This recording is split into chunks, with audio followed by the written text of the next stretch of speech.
वरदान देने वालों में सबसे भोले भाले कौन माने जाते हैं? श्री भोलेनाथ जी। नाम ही भोलेनाथ है। उनको बोलते हैं आशुतोष। आशु माने शीघ्र ही, तोष माने प्रसन्न होने वाले। जरा सा जल चढ़ाया उतने में प्रसन्न हो जाने वाले। ऐसे महादेव जी के पास रावण गया और रावण ने जाकर के 10 बार सिर काट काट करके चढ़ाया। तब महादेव जी ने प्रसन्न होकर के उसको क्या दिया? सोने की लंका दे दी, ले जाओ इसको। और विभीषण ने कितनी बार सिर काट के चढ़ाया था बताओ जरा? अच्छा, सुई भी चुभा के भगवान के आगे खून का एक बूंद भी टपकाया? रावण ने लात मार करके भगाया, भाग यहां से, शत्रु का पक्ष लेता है। एक फूल, एक तुलसी की माला तक नहीं ली भगवान के लिए। और जाकर के समुद्र के किनारे हाथ जोड़ करके विभीषण खड़े हो गए। और जब भगवान की शरण में गए तो भगवान ने वह संपदा जो 10 बार सिर काट काट करके रावण के चढ़ाने पर महादेव जी ने दी थी, वह संपदा भगवान ने विभीषण को प्रदान कर दी। पर कैसे दी?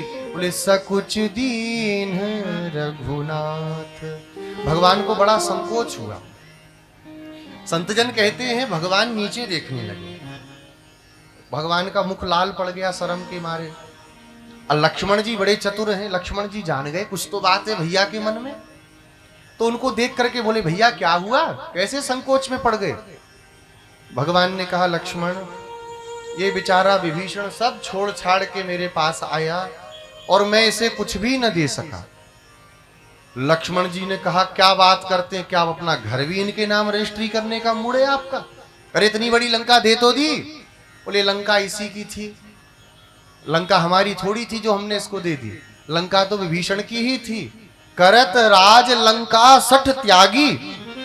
रावण कहता है करत राज लंका सठ त्यागी। रावण कुंभकर्ण तो सोता था और रावण ऊधम मचाता, त्रिलोकी में घूमता था। तो लंका का राज्य कौन करे? तो विभीषण ही वहां के राजा के रूप में बैठे थे, वही देखते थे सब कुछ। तो विभीषण का तो पहले से ही राज्य था, तो मैंने उसको कुछ भी नहीं दिया। सोचो, इतना देने के बाद भी भगवान कहते हैं हमने कुछ भी नहीं दिया। इसीलिए गोस्वामी जी आगे कहते हैं, देखो मैं कहता तो आपको बुरा भी लगना चाहिए कि तुम शायद चिढ़ते होगे और बाबाओं से और देवताओं से, लेकिन गोस्वामी जी कह रहे हैं तो भैया चिढ़ना तो उनसे चिढ़ना, मेरे से शिकायत नहीं करना। अस प्रभु छाणी, ऐसे राम जी को छोड़ करके भजही जे आना। दुनिया भर की जगहों पे जाके मस्जिदों में, मकबरों में, आजकल तो एक नए बाबा ट्रेंड में चल रहे हैं, साईं बाबा।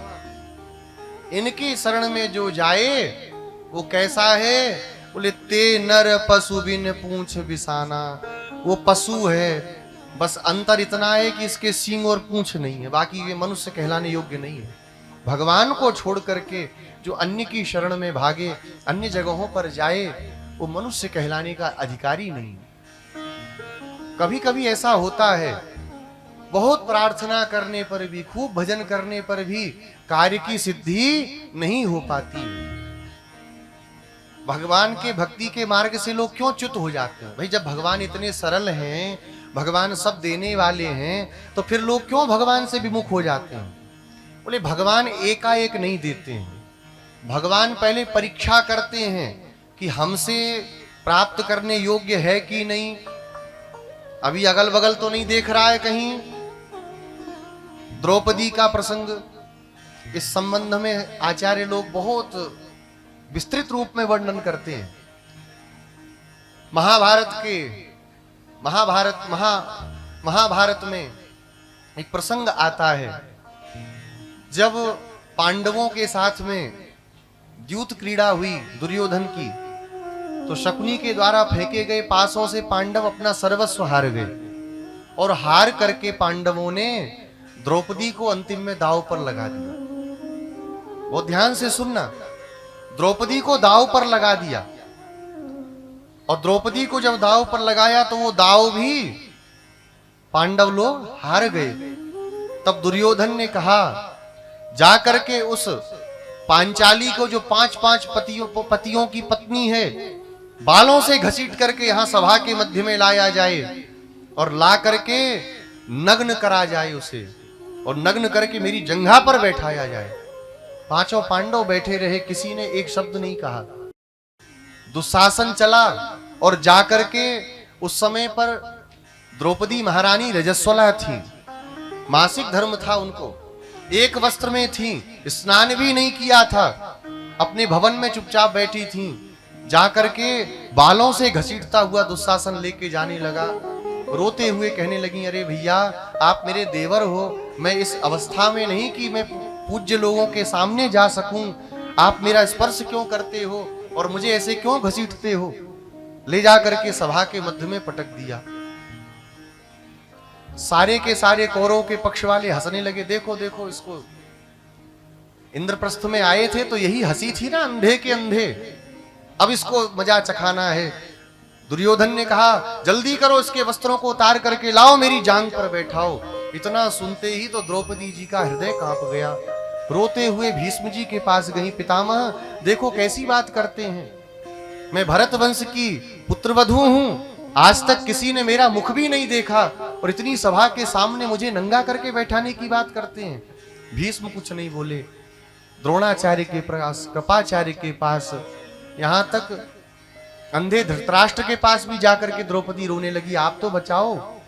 अपने पतियों के पास गई, अरे आप बैठे हो, ये लोग कैसी बात करते हैं, पति का धर्म होता है पत्नी की रक्षा करना, 5-5 पतियों के रहते मेरी ये दुर्गति हो रही है। किसी ने खड़े होकर मना नहीं किया कि इसके साथ ऐसा दुर्व्यवहार मत करो। द्रौपदी ने कहा, कोई बात नहीं, मैं अपनी रक्षा स्वयं कर लूंगी।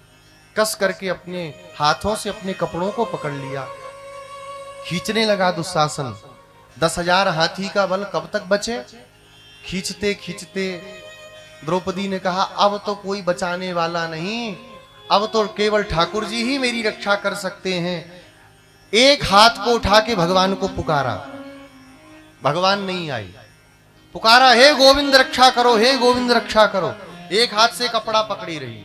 भगवान ने कहा, अभी तुमको इतना बल है कि तुम अपने से बचना चाहती हो तो बच लो। द्रौपदी ने कहा, अब तो कुछ नहीं हो सकता। दोनों हाथों को आकाश में उठा के भगवान को पुकारा, गोविंद द्वारिकावासिन रक्षमाम शरणागताम। इतना कहते ही एक क्षण में भगवान वस्त्र के रूप में प्रकट हो गए। खींचते खींचते खींचते 10,000 हाथियों के बल वाला दुशासन गिर गया, लेकिन द्रौपदी का वस्त्र समाप्त नहीं हुआ। भगवान यह देखते हैं कि ये कितना मेरे प्रति भाव रखता है, ये कितना मेरे प्रति समर्पण रखता है। जब समर्पण को भगवान पूरा अच्छे से कसौटी में कस लेते हैं, तब उस जीव के ऊपर भगवान कृपा करते हैं।